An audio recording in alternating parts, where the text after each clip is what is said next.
ever been punched in the face. He started off with jabs and then got juggy with it right to the jugular, and for Jada, She hurt him way more than he hurt me. a year of pent-up silence from Chris Rock erupted on stage. Because everybody knows what the happened. Everybody that really knows. As Chris insisted, the real person that Will should be mad at is his wife, after she cheated on him with R&B singer August Alsina. That his wife was her son's friend, okay? Wabam! Okay.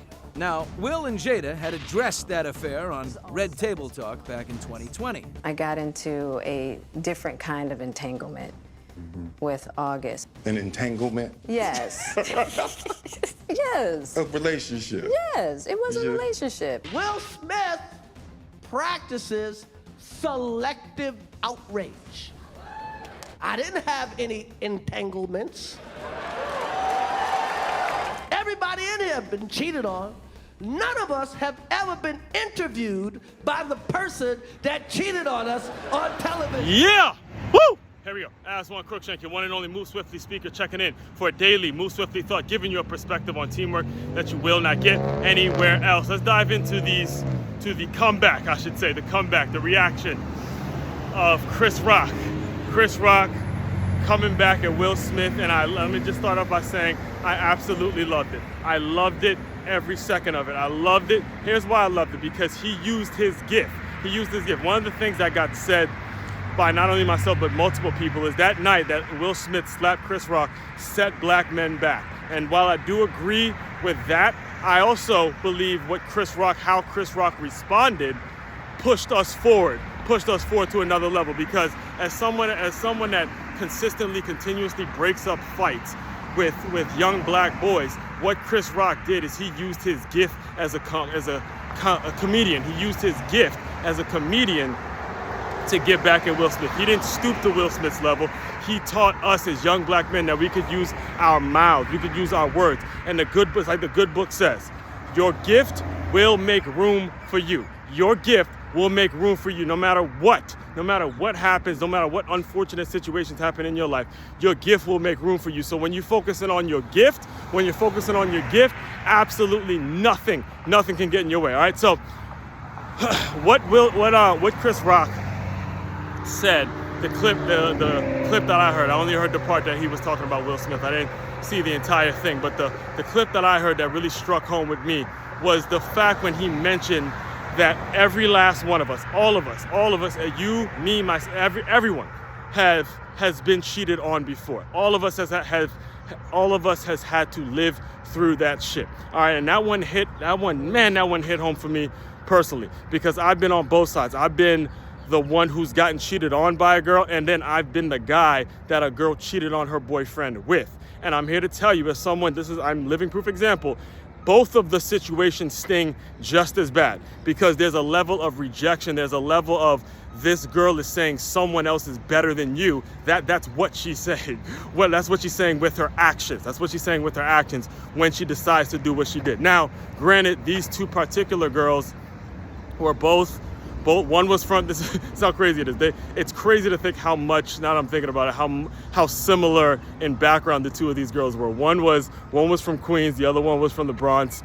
And, they both came up in broken homes and being in a situation, now that I'm kind of empathetically looking at it from their perspective, being in a situation where most black men are raised without fathers or without male influences in their life, they were dealing with me, right? Someone that not only has my own father who was in my life through and through, was, again, there through everything. I had 4 uncles, I had teammates, I had some of the greatest coaches. It almost feels like at this point I had too many male influences in my life. And then you add that with the fact, if anyone listening has ever met my mother, you already know how she gets down. She doesn't play when it comes to her son.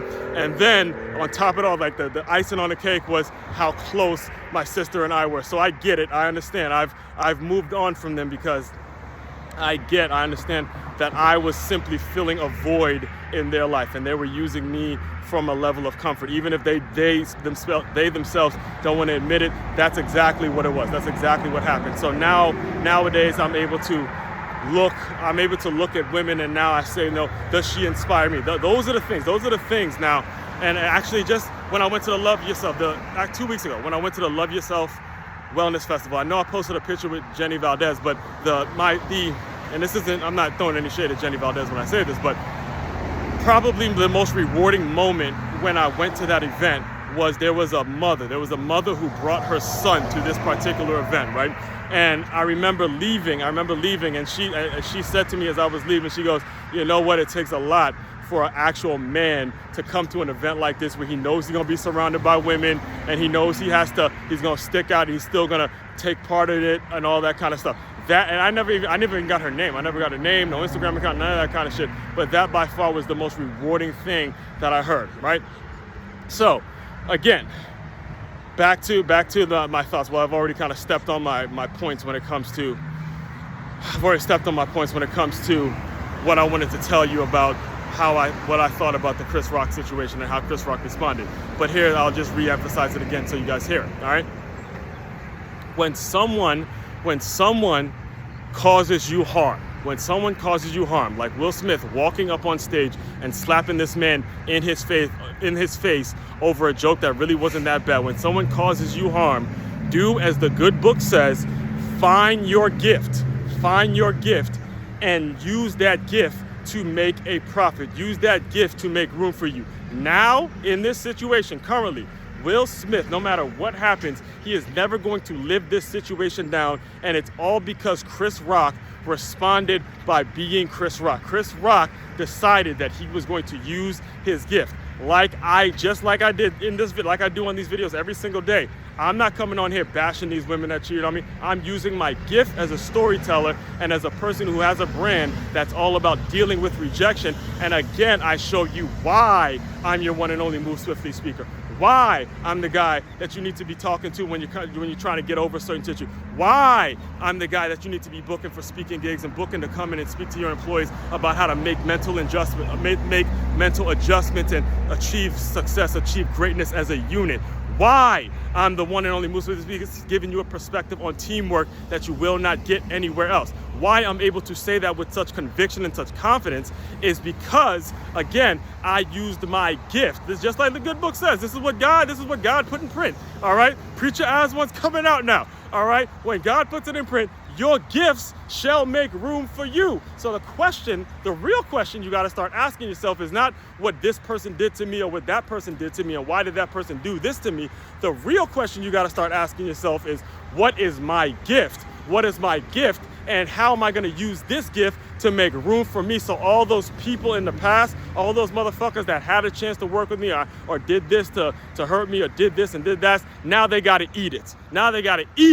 Got me? I'll close you out with this because I'm a huge Michigan football fan. And I remember actually after Michigan tapped that ass for 2 years in a row, after we beat Ohio State's ass for 2 years in a row, they interviewed C.J. Stroud. They interviewed C.J. Stroud in the press conference. And C.J. Stroud goes, actually, how do you think you're going to be remembered by the Buckeye faithful and all that kind of shit?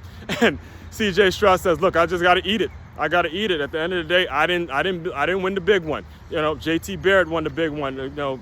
The late Dwayne Haskins won the big one. Justin Fields beat Ohio State. You are the only quarterback in the last, 10 years that has lost to Michigan 2 years in a row, one in the Big House and one at the Horseshoe. And he said, look, I just got to eat it. But at the end of the day, the reason I root for that young man, even though I'm a Michigan fan, is because he starts every single time he's interviewed. You can go and look at C.J. Stroud's, every time C.J. Stroud gets interviewed, he says, I want to start by giving glory and faith to my almighty Savior, the Lord Jesus Christ. And that's what it's all about. You don't got to be some Bible-toting person. You just got to get to know God. When you start getting to know God, it frees you. Do you feel how free I am? How freed up I am when it comes to this? That's the power of the word, guys. That's the power of the word. Again, all of this stuff is available on makeyourmove.com. That's MakeYamove.com. I know I got a little long-winded on you today, but that's the power of the word. When you never know when Pastor Aswand just starts coming out, but it happens from time to time. If you keep up with these videos, you already know. Makeyourmove.com. Again, the website's makeyourmove.com. Aswand Cruickshank, your one and only Move Swiftly speaker, checking out. You guys continue to move swiftly. We will talk more soon. Oh, geez. The sunrise. Man, look at the sunrise. Beautiful, isn't it? All right. Talk more soon.